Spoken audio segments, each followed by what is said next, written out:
பாவி என் அம்மா இருப்பதை மறந்து விட்டாயானா? அம்மா எதுக்காக ஆயிரம் மகனே ஐயா தூரிகள் அம்மா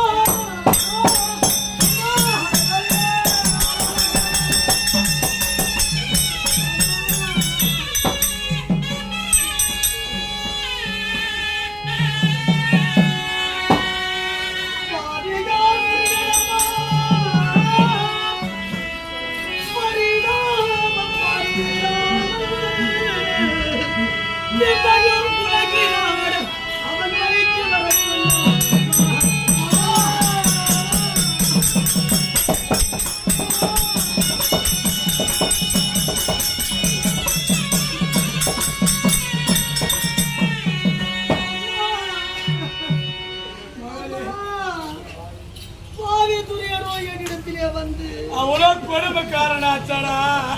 அவனையால நீ பார்த்த மகனே பட்டுவிட இந்த ஞானமாக வந்தவம்மா ஒரு சமயத்திலே மகனே செல்லமே என்ற இடத்திலே ஆசா பாசங்களை காட்டி காட்டி நானும் நம்முடைய பிறந்ததிலிருந்தே நம்ம தந்தையை பார்த்தது கிடையாது.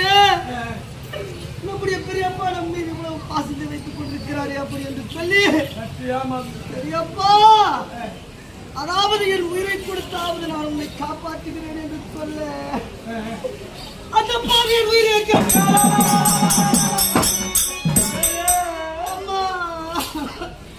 ஒரு தாய் இருக்கும் பொழுது இந்த நாகலோகத்திலே உனக்கு ஆதரவா நானும் எனக்கு ஆதரவா நீ இருந்தேன். என் ஆதரவு நடுத்தேல விட்டு போயடா. அம்மா மகனே தந்தை அவர்கள் வந்து கேட்டா உன் மகன் என்று எங்கு கேட்டால் என்று என்னப்பா சொல்ல போறேன் சொல்ல போற மகனே அம்மா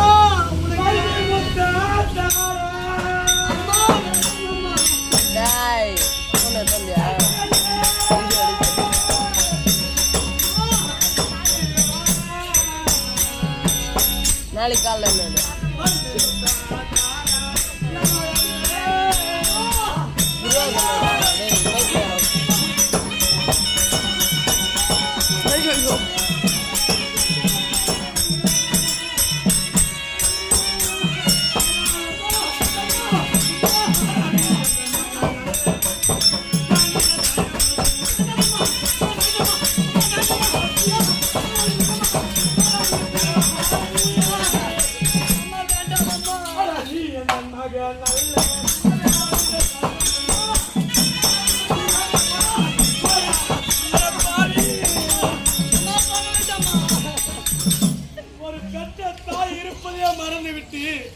பள்ளிக்கு போட சொல்றேன்.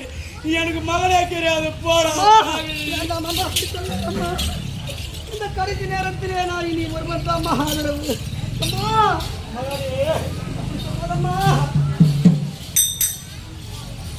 மகளே எப்படியெல்லாம் ஒரு 5000 திங்களாக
பெற்றா அந்த பிள்ளையை நம்மை நன்றாக பார்த்துக் கொள்வோம்.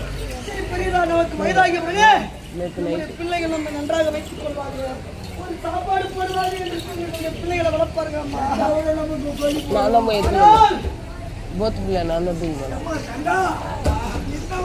தாயும் மகளும்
அவனுக்கு எல்லாமே அம்சம் ஒரு அம்சம் கிடைக்கும் போது எனக்கு 8 அம்சம், அவனுக்கு 9 அம்சம். ஒரு அம்சம் என்னை விட மிச்சமா இருக்கான். அதனால என்னை விட மிஞ்சுதான் இருக்கான். அவன் பிறக்கும் போது தாய் கர்ப்பத்திலே இருந்து வெளியே வரும்போது 8 வருஷம் மாறுவாங்க.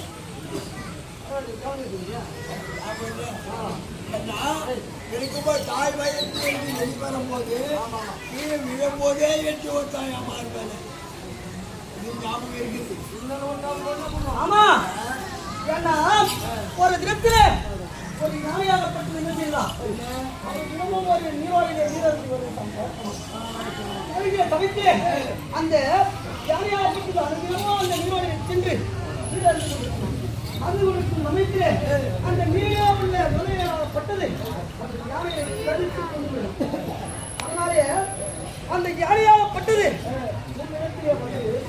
அண்டவா என்னுடைய உயிரினத்தையே அழைத்து அவரை என்னை காப்பாற்ற வேண்டும் முறையிட்டது.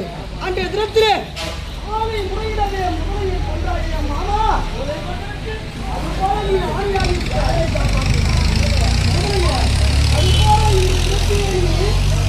அந்த யானையாளிட்ட அந்த உயிரை காப்பாற்றக்கூடிய வார்த்தையில மாமா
என்னமாமா என் மேல இன்னும் என்னதாமாமா என்ன பண்ண போற நீ?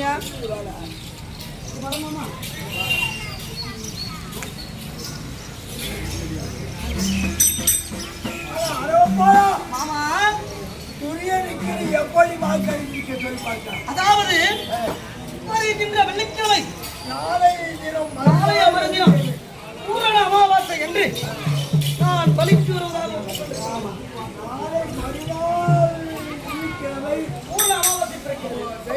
அந்த தினத்திலே நான் பலிக்கு வருவதாக சத்தியம் செய்து கொண்டிருக்கிறோமா? ஆனால் கருத்து செய்தது நிற்க முடியாது. இந்த சந்திரவத்திலே சத்தியத்தை நிறுவனம் கிடையாது. நான் சொல்ல வேண்டும். சரி, இன்னும் வேண்டாம். ஏன்னா, நாளை தினம் மறுநாள் வெள்ளிக்கிழமை தானே அமாவாசை. ஆமா, சரி, வியாழக்கிழமை அமாவாசை இருந்தா அது எப்படி உனக்கு வேலைக்கு அமாவாசை இருக்கும்? நான் செய்கிறேன். நீ சரியா? ஆமா. பாருமா. எப்படி என்றால் துரியனுக்கு நீ வாக்களிப்பிக்க துரியனுக்கு நீ வழி கொடுத்தால் அந்த துரியோதனாதிகள் தான் ஜெயிப்பாங்க. ஆமா, பாண்டவர் போட்டு விடுவாங்க. பாண்டவருக்கே படிக்குவார். அது எப்படி மாமா நான் பாண்டவருக்காக படித்து வருவது? எப்படி என்றால் திதியை மாற்றி வியாழக்கிழமை அமாவாசை வச்சுக்கிறேன். ஓ, அதனால ஆனா மாமா என்னை காப்பாத்திட்டு போய் சொல்ல மாட்டேன். எங்க ஊராளுக்கு போட்டு ஊருக்கு போயிடு. சரி மாமா, நீ சொல்ல பிரகாரம் செய்யற மாமா.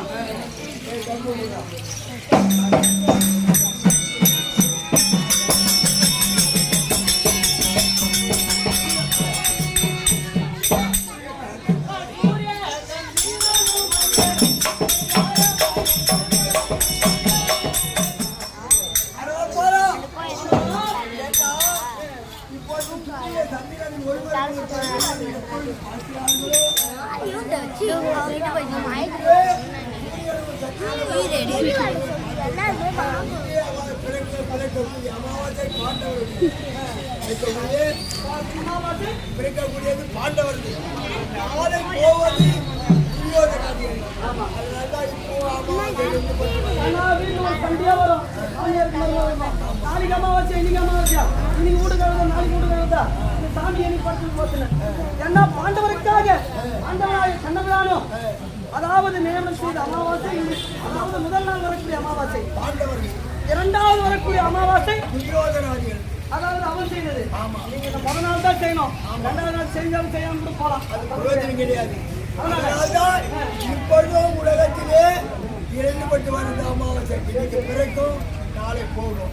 அவையாரு அமாவாசை திதி மாற்றிவிட்டு இப்பொழுது பாண்டவருக்கு பலிக்கு வருவதற்கு என்ன சொல்றேன்? ஆனா வருகிறேன். ஆனால் எனக்கு 3 வர வேண்டும் அம்மா. என்ன முதல் வரும்? என்ன வேணும்? எப்படி என்றால் அதாவது மூவர் கோழி தான் பலி கொடுப்பாங்க. மூவர் கோழி அது போல மூவர் கோழி மாமா. எனக்கு ஒண்ணு இல்ல. திருமணம் செய்யணுமா? ஏய், ஏய், இப்பொழுது நீ போய் சாக போட்டு இப்ப யாரை பொருள் பொருளுதா?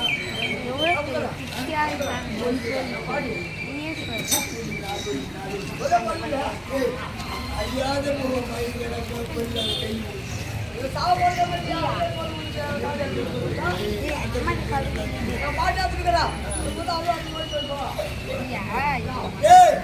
அப்படி அல்ல. எப்படி என்றால் இரண்டாவது வரமோ அதாவது அந்த பாண்டவர்களும் எத்தனை நாள் யுத்தம்? அது எத்தனை யுத்தம்? இந்த 14 நாள் யுத்தத்திலே ஒரு நாள் தோற்றுவிட்டால் ஒரு நாள் இலக்கிய அமைக்க வேண்டும். அது வரைக்கும் என்னுடைய உயிராக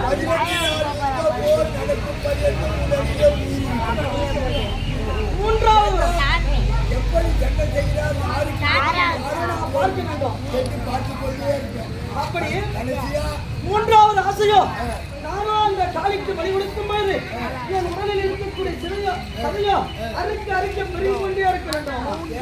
ஒருவர் கடமை 20 லட்சத்துக்கு ஆமா, ஒருவர் கடமையோடு